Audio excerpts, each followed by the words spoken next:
Look them in the eye. That was the counsel I was given from my parents at a very young age. And perhaps you were given that same counsel as well. It makes sense because eye contact is a way of showing respect. It shows that you are confident.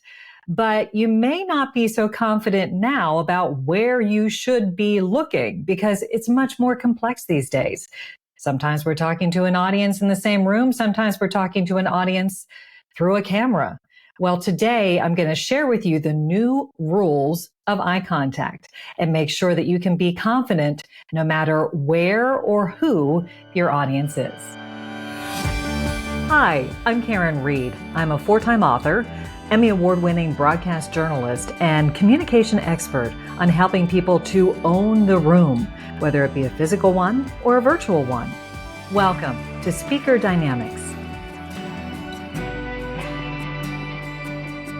Whenever I do training, there are always certain questions that always come up. And one of them is, where should I be looking? And this is whether I'm doing training for somebody who is doing an in-person presentation or whether they're doing a virtual presentation. I understand why this is a question because it's a critical component for being a successful communicator. Eye contact is the best way to build trust and believability. But it's confusing because sometimes when you think you're making great eye contact, you're doing the exact opposite.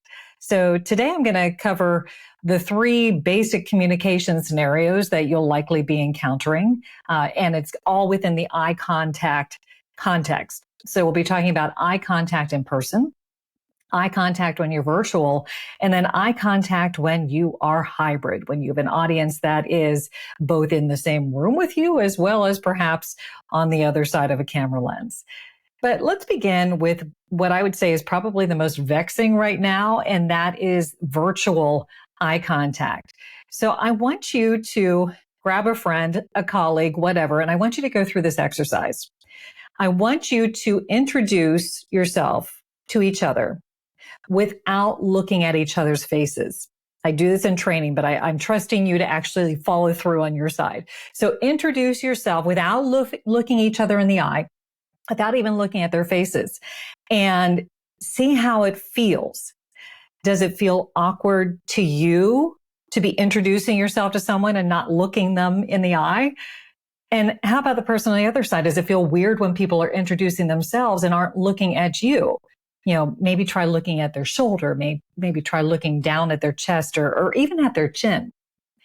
This is how it feels whenever you are not looking at the camera when you are virtual.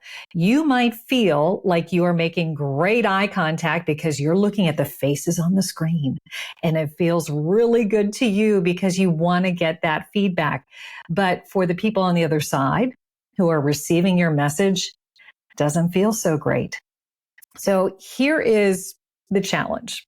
In our current technology, we are faced with imprecise eye contact, meaning what feels good to us does not feel good to the people on the other side who are receiving your message.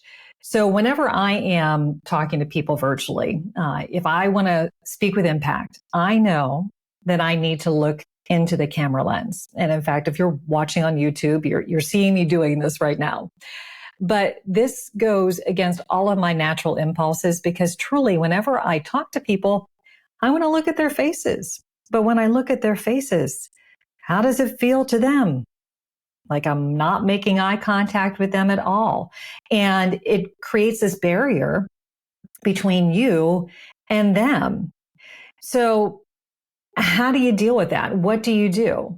Well, the basic rule is if you are speaking and you want to speak in an influential way and to make it as comfortable for them to receive your message, you want to be looking primarily at the camera lens. And I'm going to underscore that idea of speaking primarily through the camera lens because we'll get back to that. But if you are not speaking and you're on a virtual call doing a virtual presentation in a virtual meeting, then by all means, look at the screen. Because then you can look at the person who is talking and you can reap the benefits of reading their body language, those nonverbals. Now, one of the things to keep in mind is that the camera is the portal to your people. I'm going to say that one more time because it's critical. The camera is the portal to your people. So you want to make sure that you are focusing your attention on that portal and through that portal. So I like to think about eye contact as less of, having straight staring contest with it, but rather that you are pouring your energy through it, because you don't want to stare at the camera lens. If you stare at a camera lens, it's going to freak people out. It'll look unnatural. And it goes against what we do if we're talking to people face to face. We look away all the time whenever we are talking to people face to face, usually because we can detect if they feel uncomfortable. And we change where we're looking accordingly. But when you're talking to a camera lens, you don't get those signals. But I mentioned the idea of underscoring primarily, because you might be saying, Karin, there's no way I'm going to do that because I need to see the people I'm talking to and gauge how they are feeling about what I'm saying, how my message is resonating. Yes, I understand that completely. But here's what I would suggest to you. You know how I said underline primarily, look primarily at the camera lens? The reason why I say primarily is because we're having you take those glances away, which are natural. And in those glances away, you can immediately pick up those nonverbal cues of how people are feeling about what you're saying. Somebody is nodding along, fantastic. You know that they are on the same page with you and that they're listening to you. If they're nodding off, you also can pick that up really quickly. You don't need to be staring at their faces the entire time to see how they're going to respond. No, you can pick that up really fast. And by not looking at the camera, it has such a detrimental impact on how you're coming across that you don't want to miss out on the opportunity to be looking them in the eye, which in this case is the camera. So the camera is the conduit to your conversation partner, and you need to treat it accordingly. So I want to tell you a story related to some client work I did. It was a financial services business, and they were creating ATMs where they had real people who were showing up on the screen on the ATM. And they were finding that customers were not really liking it all that much. And they really were not even engaging with those, what they called them, virtual tellers. And what I realized was that the virtual tellers were not looking at the camera lens at all. And so what would happen is people would come up to the ATM and they would be, going through their transactions and didn't even realize that there was a live person there, or B, that it was somebody who genuinely wanted to have a conversation with them. So when we had the virtual tellers look at the camera lens and talk to the customer directly by looking through the camera lens, the level of engagement dramatically shifted. Suddenly they were having conversations. And guess what? The customer satisfaction scores shot way up on their use of these virtual tellers. So it does make a big difference. Now, let's talk a little bit, though, if you are back in your scenario where you're doing a virtual presentation, virtual meeting, the only way that you're going to glance down and capture those nonverbal cues from your audience is if you have your people close to your camera. So I know a lot of you may be using like a bunch of external monitors, which are awesome for your eyes. But what you want to think about is keeping your people as close to the camera that you're using as possible, because glancing down quickly and grabbing those nonverbals is easy. Glancing way over to the right-hand side or the left-hand side where you have that external monitor, not so easy. And it's going to look obvious that you're trying to, check out something on another screen. So keep your people and your camera as close together as possible. So one of the things that I do encounter a lot, I encounter it whenever I'm conducting my training, and I'm sure you encounter it if you are using slides in your presentation, is as soon as those slides go up on the screen, your people might disappear. And then you have a real problem. Where should you be looking at that point? Well, first of all, let's address that. If you are sharing slides and you don't know where you should be looking, consider this question. Where do you want them to get their information? If you want them to get it from the slide, then by all means, look at the slide. And your gaze will guide their attention. So if you are looking at the slide, then they will likely be focusing more attention on the slide.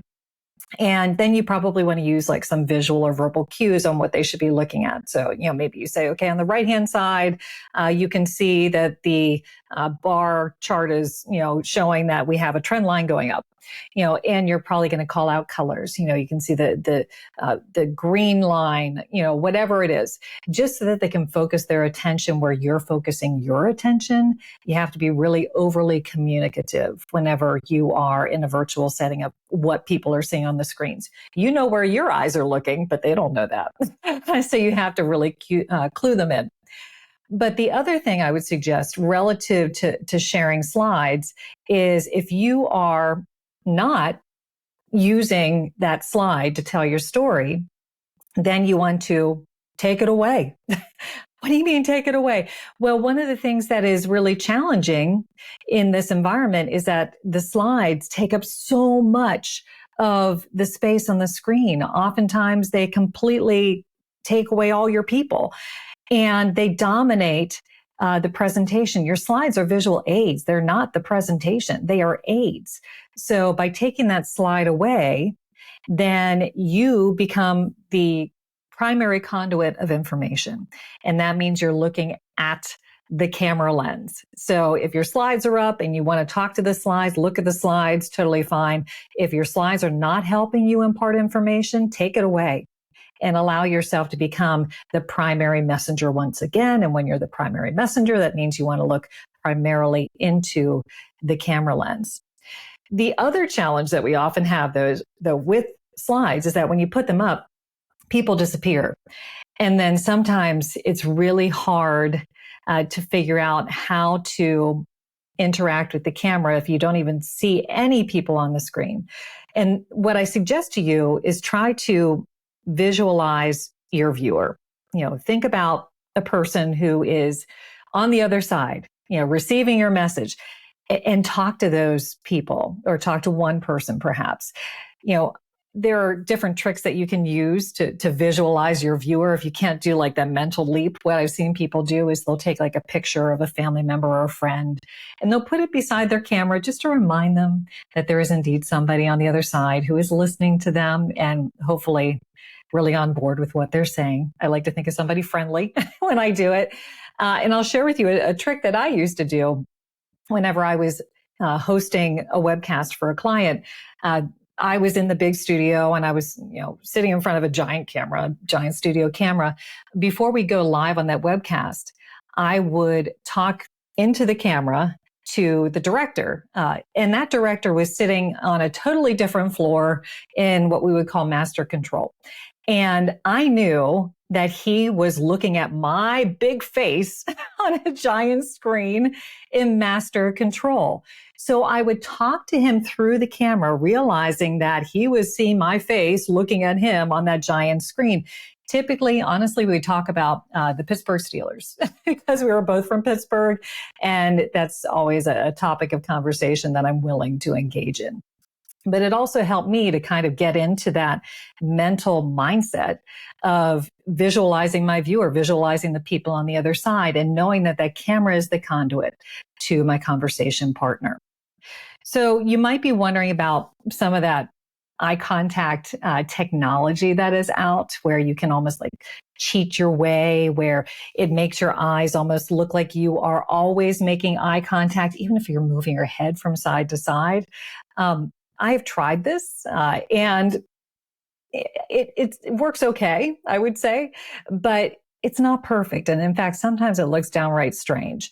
And it also kind of undercuts what I consider to be the foundation of any great speaker, which is authenticity.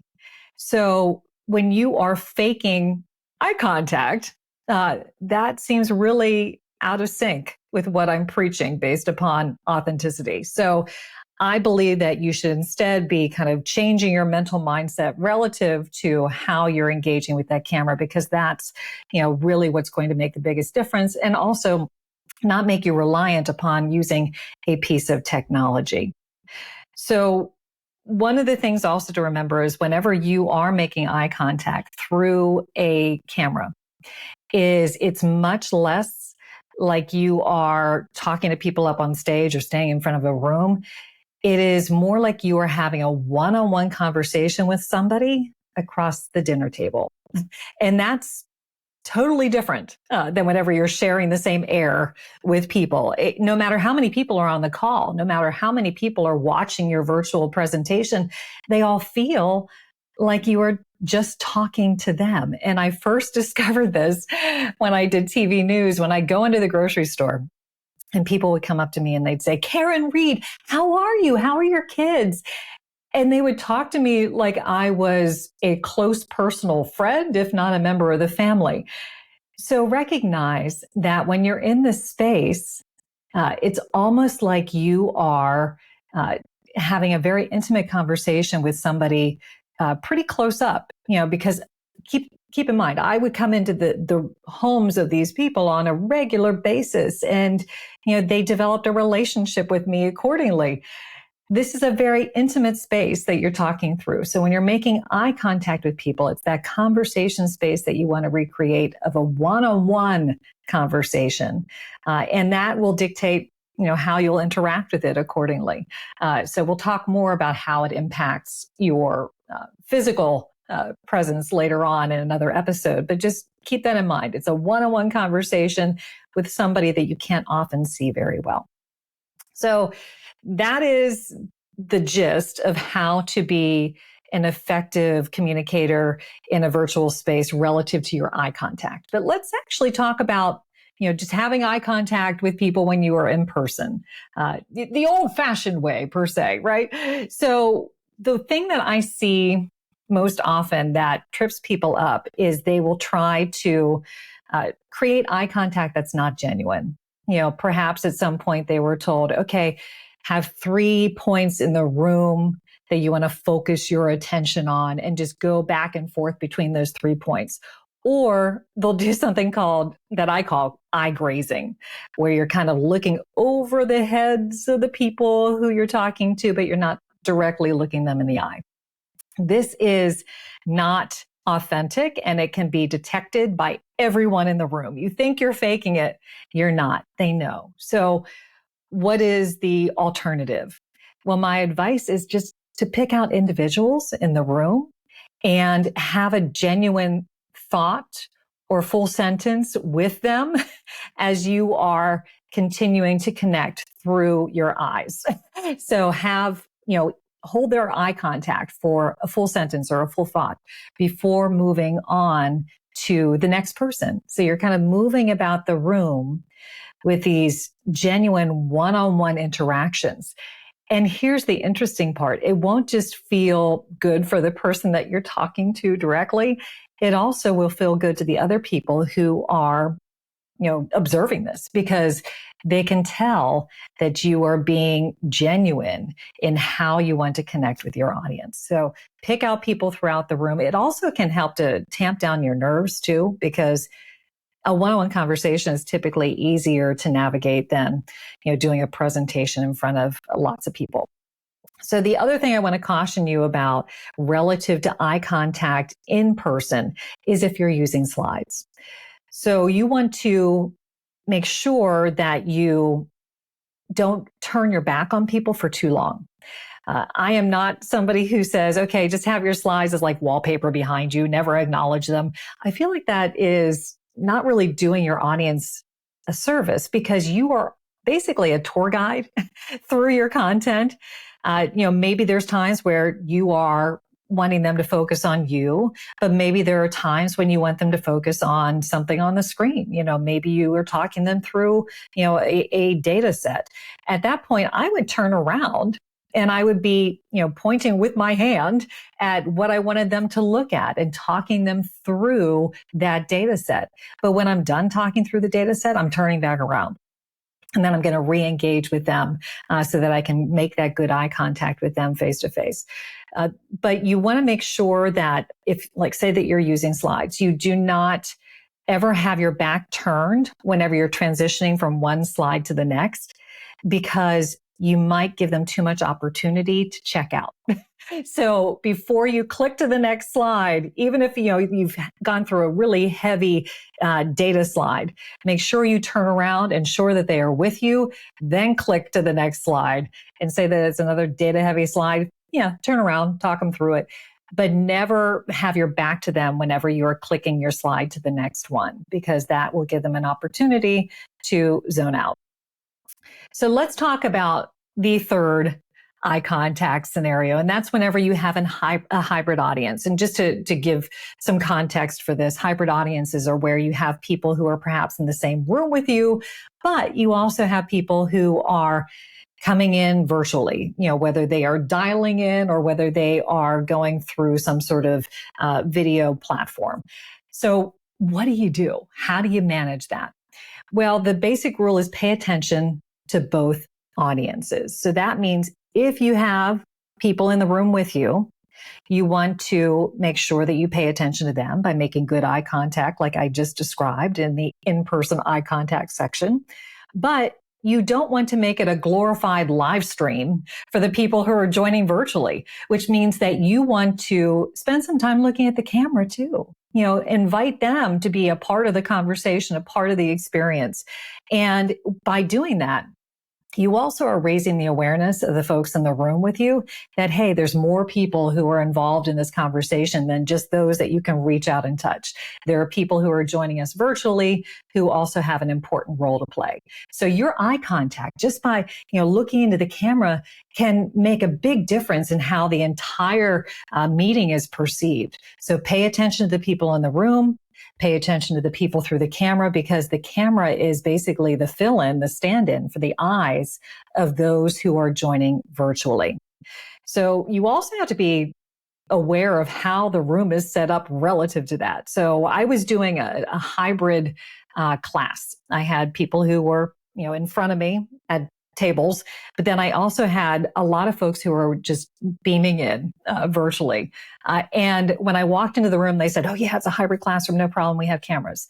Well, they had a camera, but the camera, if you can imagine this, was situated at the front of the room. So if I was looking at the people who were in the room with me, the virtual attendees would have just seen the back of my head, which is not a good experience. And it doesn't give them participation equity.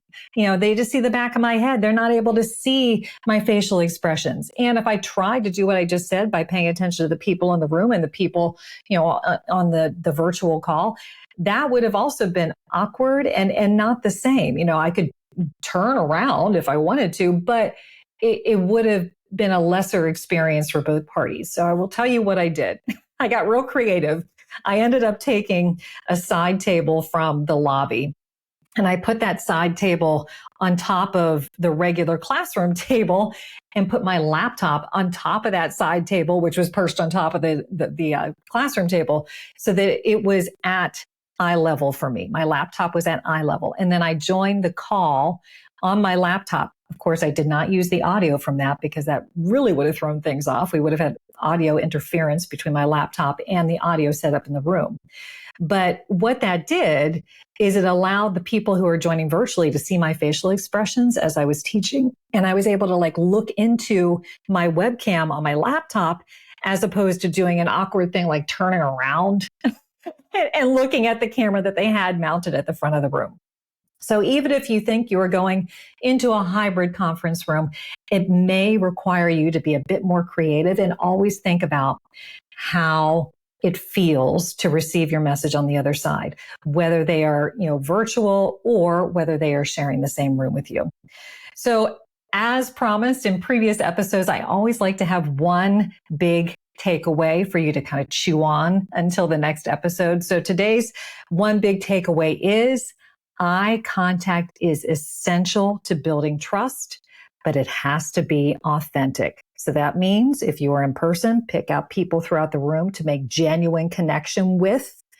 If you are virtual, you want to make sure that you look at that camera when you want to speak with impact. And if you're hybrid, well, you got to do both. So today's bonus content aligns with that challenging eye contact when virtual. So for our book, Suddenly Virtual, we spent a lot of time talking about eye contact and the importance of making sure that you do that appropriately.